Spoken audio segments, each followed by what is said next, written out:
¿Cómo está? Muy buenas noches, bienvenidos a El Pentágono. Hola Francesco, ¿cómo te va? ¿Todo bien? Marcelo, ¿todo bien? Quiero presentar y agradecerle sobre todo por su voluntad de venir en un momento tan duro de feriado. Muchas gracias, Mario, ¿Cómo estás? Bien, muy bien, gracias. ¿A qué has dedicado? Yo soy editor de libros. No, ya sé, pero algo más productivo. No, eso es bastante productivo. En mis ratos libres soy parte de un colectivo ciudadano que se llama la plataforma Una Nueva Oportunidad. Así es, te he estado siguiendo.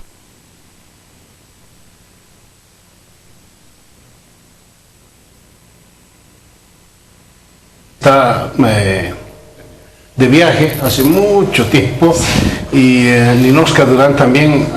Lo habíamos invitado a Pedro Portugal, pero dijo, muchachos, 5 ya es mucho, vayan a ser 4. Ok, dos cosas, vamos a hablar del reglamento que ha sido aprobado ayer por el Senado, por la mayoría del Senado, con total ausencia de la oposición, y vamos a hablar además de lo que va a significar el día de mañana.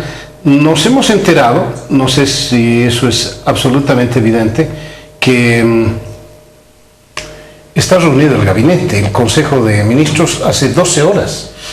No sé si tiene alguna información adicional, no creo, porque están ahí.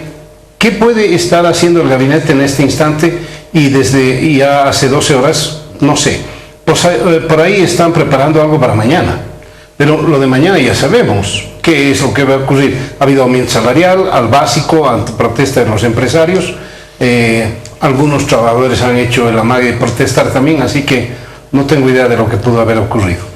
Pero bueno, mañana seguramente el presidente va a dar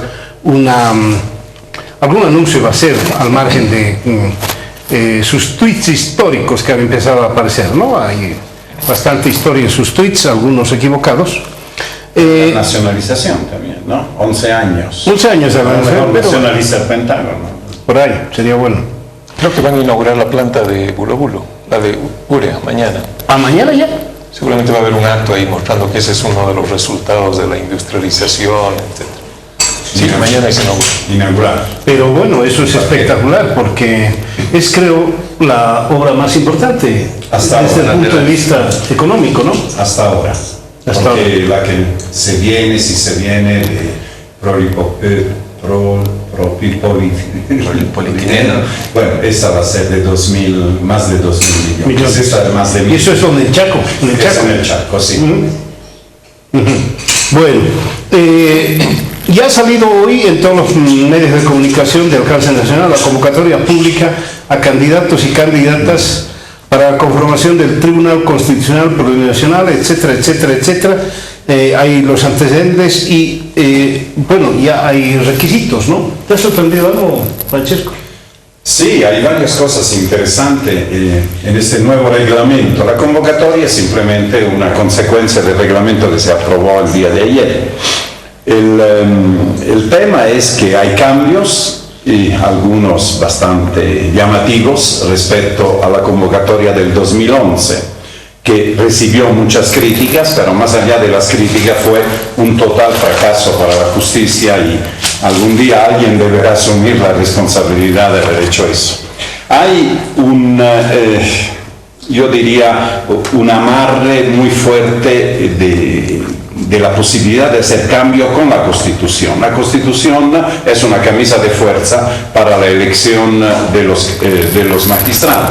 Lo ideal sería que no se elijan, que haya un proceso de selección y después se nombren sobre la base de los resultados, de los méritos. Pero como hay que ir a la elección, entonces hay un proceso. Primero, de calificación, ¿verdad?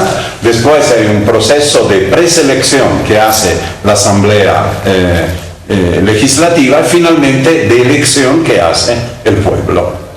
Ahora bien, el primer proceso, el proceso de calificación, la novedad es que ha sido involucrado el sistema universitario, directamente o indirectamente, porque leyendo bien el reglamento, lo único que el CV debería hacer, según el reglamento, proponer a 8 notables para que estén en las comisiones para poder hacer la evaluación de méritos y redactar las preguntas y junto con la comisión mixta también evaluarlas. En la tercera parte, que es la entrevista, ahí están de invitados de piedra. Entonces, los cambios parecerían interesantes. Y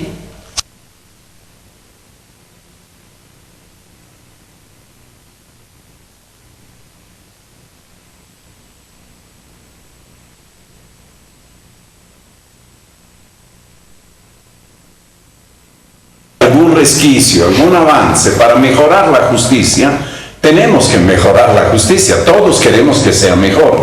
Si este reglamento da las condiciones para hacerlo, deberíamos estar allá preparados para invitar, estimular a buenos profesionales para que se presenten y después desde la Asamblea Legislativa velar que el proceso sea transparente. Hay mayores posibilidades de que sea transparente, pero no hay ninguna garantía de que sea transparente por algo que voy a explicar después cuando entramos en detalle. Entonces yo diría, hay un avance, hay una mejora, mejores garantías a priori respecto al reglamento del 2011, pero hay todavía muchas interrogantes que dependen de lo que busca realmente la fuerza política mayoritaria, que es el MAS. Yo tengo una interrogante, no sé si ustedes concuerdan con eso. El reglamento dice que, políticos y familiares de autoridades no pueden postular a magistrados. Es raro, el presidente 2 días antes en una conferencia de prensa dijo, no es pecado ni es delito que los familiares estén ahí metidos. No entiendo nada. Pues entonces. Sí. Mira, yo creo que hay que tomar en cuenta para ver esta nueva convocatoria los antecedentes, ¿no? Primero está la aprobación misma de la Constitución, o sea, el debate que se hizo en la Asamblea Constituyente, no en la plenaria, porque nunca hubo debate en la plenaria, sino en la comisión encargada de este tema, de introducir esta figura como una decisión inédita en el mundo y que iba a acabar con la politización, porque era el pueblo mismo el que iba a elegir a los mejores jueces y magistrados, en fin. Yo creo que hay desde el inicio, o sea, de origen, una falla en esa decisión, ¿no? Creo que fue un desacierto completo y el resultado lo vimos en el 2011 con la elección judicial. Como todos sabemos, en esa elección los votos nulos superaron a los votos válidos y si a eso se añade los votos en blanco, el resultado fue catastrófico para la selección hecha por el gobierno. Entonces, ¿qué vino después de eso, no? Vino el desempeño mismo de esos magistrados, que fue lamentable, ¿no? Hoy en los periódicos vemos que 24 de 28 de las autoridades judiciales tienen procesos por diversas causas, ¿no? Varios han sido dados de baja por el propio gobierno, han sido enjuiciados, como el magistrado Cusi, por ejemplo, por oponerse a alguna decisión del gobierno. Entonces, ¿qué es lo que correspondía? Correspondía hacer un acuerdo nacional de largo plazo para iniciar una reforma integral de la justicia. Y con ese propósito el gobierno convocó el año pasado una cumbre judicial, todos se acuerdan de eso, que fue un fracaso, ¿no? No solo por la composición de esa cumbre, sino por el resultado de las 6 mesas de trabajo. Casi ninguno de los puntos de las recomendaciones de esa cumbre se ha cumplido. El plazo era 120 días para hacer una serie de reformas y ajustes que no se han cumplido. Entonces, ahí yo discrepo con Francesco cuando dice todos queremos una mejor justicia. Creo que al gobierno no le interesa una mejor justicia. Le interesa una justicia que siga siendo subordinada al poder político, le interesa abogados que arreglen lo que el presidente hace de manera discrecional, la famosa fórmula de le meto nomás y después que arreglen los abogados o los jueces, los fiscales, en fin. Entonces, no hubo un acuerdo nacional y por lo tanto estamos viendo una nueva elección judicial que creo que es casi la crónica de un fracaso anunciado, ¿no? Va a ser inevitable que esa elección sea plebiscitada y yo vaticino, eso lo podemos discutir más adelante, que el resultado va a ser peor incluso que el 2011, ¿no? ¿Por qué? Porque en medio ha ocurrido lo del referéndum constitucional del 21 de febrero de 2016, y luego la decisión del gobierno de desconocer esos resultados y proponer vías para la habilitación de Evo Morales. O sea, creo que es imposible separar la próxima elección judicial de la decisión del MAS de ir a una repostulación de Evo Morales en 2019. Entonces, y finalmente con esto acabo este comentario. Uno de los rectores que debería ser parte de la comisión esta que ayude a la Asamblea Legislativa, Waldo Albarracín, ha publicado hace unos días un pronunciamiento, y en el último punto dice: si no hay un acuerdo nacional para ver el tema integral de la justicia, no vale la pena participar. O sea, ya anuncia que al menos la UNSA no debería estar involucrada en ese proceso porque no hay tal acuerdo nacional, ¿no?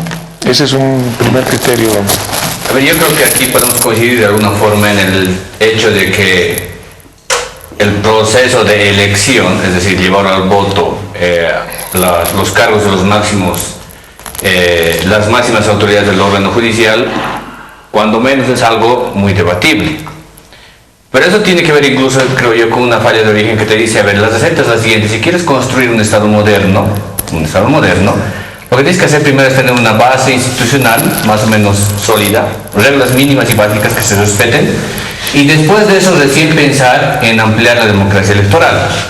Después de eso, aparentemente nosotros más bien hacemos a la inversa, cuando José Antonio hacía mención al tema de la Asamblea Constituyente, y ahí yo tengo igual la impresión de que primero hablamos siempre de quién va a participar más, qué más vamos a poder elegir, o qué derechos más podemos obtener, más que pensar en cuáles podrían ser, cuáles deberían ser nuestras reglas mínimas de juego, y luego recién pensaremos en si es pertinente o no elegir estas autoridades, ¿no? Pensando probablemente en que si elegimos esas autoridades estamos haciendo una innovación en el mundo, y esa innovación tiene que ver con ampliación y participación de la gente. Creo que eso no garantiza en realidad que algo tan serio y tan importante como un sistema judicial se ha llevado adelante de una forma más o menos razonable, ¿no? Creo que hay una falla de origen ahí. Ahora bien, ya estamos metidos en esto y sinceramente creo que es muy difícil pensar en el hecho de revertir un proceso cuando a alguien ya le has dado la posibilidad de que pueda elegir y que pueda emitir mediante el voto y decidir algo. Eso realmente creo que es cuando menos muy complejo pensar. Y ya que estamos en este lío, algo probablemente habremos aprendido de la anterior experiencia, además completamente amarga, de la elección de los anteriores magistrados. Creo que sí hay algo, ¿no? Más allá de que, obviamente, políticamente las fuerzas están compuestas de una manera en la cual Almas tiene, obviamente, y es razonable el tema de que tiene los 2/3 en la Asamblea Legislativa. A mí me parece que el actor interesante que están introduciendo respecto al tema de las universidades es algo importante. Es algo cuando menos que nos debería invitar un poco a intentar empujar, por lo menos en este aspecto, qué es lo que van a hacer y a quiénes van a seleccionar, porque la universidad no va a participar solamente en el proceso de la revisión de los currículums, sino también va a participar en el proceso de la elaboración de las preguntas del examen que se les va a hacer, y además va a participar en el proceso del examen mismo que se va a implementar. Y luego, tengo entendido, si no estoy equivocado, que en la entrevista ellos también pueden participar viendo, pero no tienen voto. Mediáticamente esto puede ser importante, porque si la universidad da un visto bueno respecto a la entrevista que se le ha hecho a algún candidato y probablemente algún sesgo que pueda existir, pues eso tiene repercusión y debería tener la repercusión inmediata, como para que nosotros desde la ciudadanía tengamos la posibilidad de decir si estamos o no estamos de acuerdo con una actitud más o menos tergiversada respecto a quienes estamos seleccionando para que manden en nuestro máximo órgano judicial, ¿no? Bien, ya han hecho aquí los compañeros un análisis, digamos, macro de lo que es el asunto. Como periodista voy a ir un poco a la superficie y he estado viendo, no sé si ustedes han visto algunas restricciones que le pone la convocatoria a quienes, siendo abogados, tienen la posibilidad de elegir. Tendrán que tener mucho cuidado en esto porque el gobierno en algún momento ha pensado en la elección vía rápida, en la vía rápida de la habilitación vía rápida de Evo Morales ante la posibilidad de que él vuelva a ir a las elecciones. ¿Qué significa eso? que hay unos elementos en la Constitución Política del Estado, que son los derechos fundamentales, que se pondrían, se supone, podrían sobreponerse a otros elementos de la Constitución, como aquello de elegir o ser elegido, está por encima de aquellas restricciones que usa la misma Constitución. En este mismo contexto, hay restricciones a quienes hayan patrocinado, por ejemplo, narcotraficantes. Varias veces, dice, ¿no? No dice varias veces, dice sistemáticamente a narcotraficantes condenados. 2, que hayan patrocinado a grupos separatistas, y eso está muy claramente dirigido donde está lo que el gobierno considera el grupo separatista, es el grupo de Santa Cruz del Hotel Las Américas, y todos los abogados que han patrocinado a esas personas, no todos, ninguno de esos abogados podrá postular a nada. 3, a quienes hayan participado en la enajenación de los recursos del Estado durante la capitalización, me imagino, o antes que hayan los abogados puesto su firma ya, no van a poder hacerlo. Y finalmente los que hayan participado en gobiernos dictatoriales, bueno, eso está ya muy lejos en el tiempo, son 35 años que hemos tenido, y esas restricciones no sé si le van a rebotar en algún momento al presidente, o alguien podrá poner un recurso que diga, no señores, ustedes están yendo contra la Constitución, y sobre todo en la situación de elegir y ser elegido. ¿Qué dices? Mario, mira, yo creo que todas estas limitaciones, que algunas podemos estar de acuerdo y con otras no, porque por ejemplo el hecho de que un narcotraficante tenga necesidad de un abogado es parte del debido proceso, ¿no? El abogado que asiste a un narcotraficante no debería estar inhabilitado, bueno, ahí dice de manera sistemática, ¿no? Que sea un abogado especializado en narcos, digamos, ¿no? Bueno, pero lo mismo, se prohíbe la militancia partidaria. Por un lado es un derecho constitucional el formar parte de un partido, ¿no? Entonces, ¿por qué se va a limitar a los que son militantes de partidos? Entonces, y los familiares. Y los familiares, como dice Evo Morales, que dice cuál es el delito si no trabajan en la misma institución y tal. Bueno, entonces yo creo que ahí no está el problema. El problema no está en ese tipo de restricción. Está en lo que Álvaro García mismo dijo que había sido el principal error. ¿Y cuál es? Dijo, antes el cuoteo se hacía entre partidos.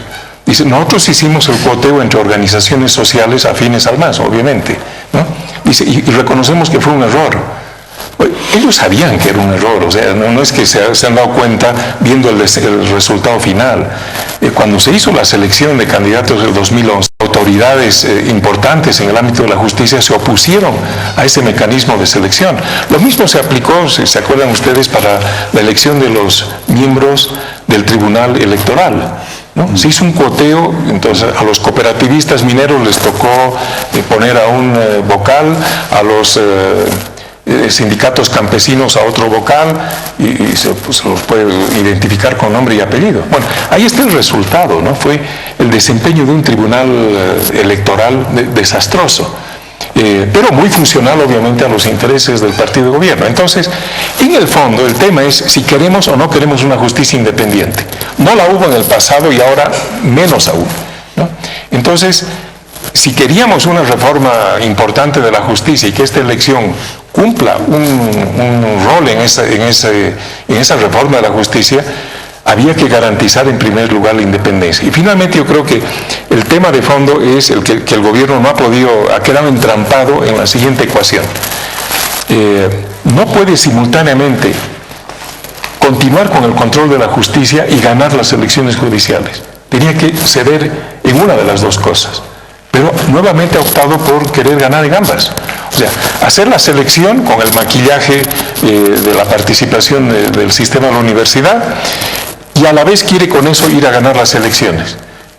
Para resumir, decir, o tenía que perder el control de la justicia o tendría que perder las elecciones judiciales. Y como ha decidido mantener el control de la justicia, creo que el resultado va a ser que va a perder la elección judicial con un resultado peor que el del 2011. Pero eso no les interesa, ¿no? Porque mientras sea legal, es decir, va a quitar toda la legitimidad, porque si los colectivos ciudadanos, los partidos, deciden en algún momento lo mismo que la anterior elección, instruir a su militancia voto nulo y voto en blanco, igual va a haber legalidad en el voto, lo que no va a haber es legitimidad, ¿no? Sí, pero puede haber una impugnación mayor que no hubo en 2011, ¿no? En 2011, el sistema de partidos de la oposición, en fin, permitieron, porque tal vez no tenían los instrumentos de movilización necesarios, que el Tribunal Supremo Electoral posicione en el cargo a personas que habían tenido muchísimos menos votos válidos que los nulos, ¿no? Solo 3 candidatos tuvieron una votación importante. Los demás tienen unas votaciones, aquí tengo los datos si queremos verlo, bajísimas, ¿no? Entonces, frente a ese resultado, lo que correspondía a un Tribunal Supremo Electoral independiente y profesionalmente calificado, es decir, ¿sabe qué? Este resultado electoral no lo podemos validar. Estas elecciones no son legítimas, ¿no? Se anula esa elección y vamos a otra forma de elección de los magistrados. Sin embargo, conestaron esa elección y posesionaron a autoridades que son fueron y son ilegítimas, ¿no? Aunque sean legales. Ese es el drama. Con un elemento adicional que es el tema de la reelección de Evo Morales. Tú has mencionado los derechos fundamentales, que es a elegir y ser elegido. Pero hay una restricción también en la Constitución que dice no más de 2 elecciones consecutivas. ¿Quién dirime eso? Un tribunal, el Tribunal Constitucional. Eso va a ser lo trágico, y además 2 personas de un tribunal constitucional, ¿no? Sí, sí. Yo estoy de acuerdo, José Antonio, que los requisitos son risibles, algunos de ellos. Por ejemplo, lo que decían de haber patrocinado a personas que resultaran culpables de la comisión de delitos. Entonces, si fueran absueltos, podrían participar. Parecería que están buscando los mejores abogados. Lo mismo dice sistemáticamente. Pero es contra la unidad del Estado, no cualquier delito, ¿no? No, también no haber patrocinado sistemáticamente a personas que hayan sido condenadas por narcotráfico. Si Sí, son eso tan es. buenos abogados y los han hecho absorber, pueden presentarse. Entonces vemos el lado positivo, están buscando los mejores. Hay cosas que son visibles, piden que tenga 30 años de edad y 8 años de experiencia en la profesión. ¿Cómo uno de 22 años empieza a tener experiencia en la profesión para poder ser un juez de la Suprema? Es decir, la idea que ha sido aceptada de introducir la meritocracia está ahí. Hay un examen, hay méritos y hay una entrevista. Pero está totalmente desvirtuada. A esto me voy. Es decir, realmente han perdido una ocasión para hacer algo, pero algo ha quedado. ¿Dónde está para mí el verdadero problema? Mira, para poderse habilitar uno debe tener 26 puntos. Esos 26 puntos son 26 de 70, es decir, menos de la mitad. Y uno puede tener, qué sé yo, 30 puntos de méritos, ¿no? Y tener 0 en el examen. No haber contestado nada, no sabe nada, pero tiene una serie de cartones, de diplomados, sabemos los diplomados como el PAN, ¿no? O habla un idioma nativo, que es habla 2 idiomas nativos, tiene más puntos. Entonces, es habilitado para la entrevista. En la entrevista puede pasar cualquier cosa, porque es como el cogobierno, ¿verdad? Alguna vez, en algunas facultades, resultaba que el tipo hacía un examen pésimo, pero los estudiantes ponían 100.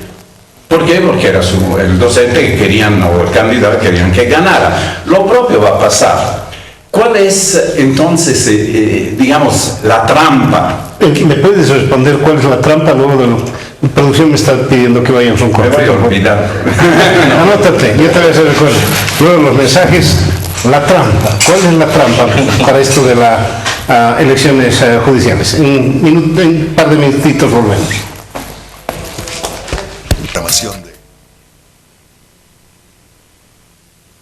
Pentágono los había dejado en suspenso y parece que a Francesco se le olvidó la trampa de la que habló. No se me olvidó. No se me olvidó. Bueno, dale. Entonces hemos visto que se ha introducido lo que era un tabú, la meritocracia. Entonces se evalúan los méritos y hay una nota. Se evalúa el examen, un examen que